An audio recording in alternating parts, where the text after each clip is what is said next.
Syederalun, pemerintah Kabupaten Aceh Tamiang memulai tahap persiapan pembangunan Masjid Agung dengan pembersihan lahan menggunakan ekskavator.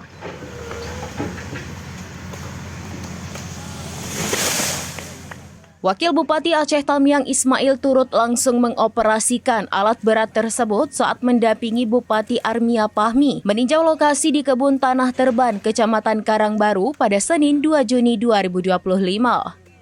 Kunjungan kerja tersebut sekaligus menandai dimulainya proyek pembangunan masjid yang ditargetkan selesai dalam 2 tahun. Bupati Armia menegaskan bahwa pembangunan Masjid Agung merupakan komitmen dan prioritas Pemkab Aceh Tamiang, bukan sekedar janji politik. Kemudian yang kedua masalah donatur. Donatur itu sudah ada di benak saya, Pak Jamal.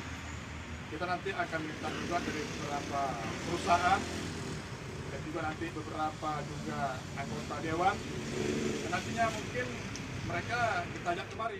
Armia menyatakan Masjid Agung nantinya akan menjadi ikon keagamaan sekaligus pusat aktivitas umat Islam di Aceh Tamiang. Desain masjid telah dirancang untuk mendukung fungsi ibadah, pembinaan keagamaan, pendidikan, dan kegiatan sosial kemasyarakatan. Pemkab telah mengalokasikan anggaran dan berkoordinasi dengan berbagai pihak untuk memastikan pembangunan berjalan sesuai rencana. Saat ini tahap awal berupa pembersihan dan pematangan lahan sedang dilakukan sebelum pembangunan struktur dasar dimulai.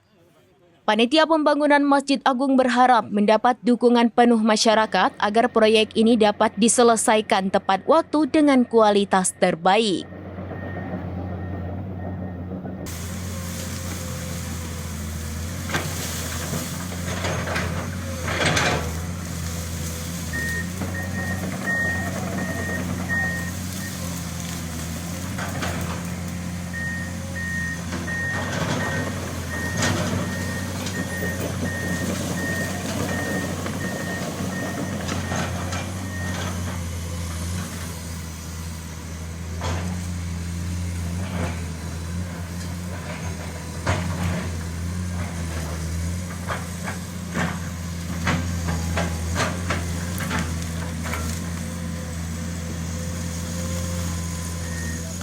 Dari Aceh Tamiang, Rahmat Wiguna, serambinews.com. Download Tribun X sekarang, menghadirkan lokal menjadi Indonesia.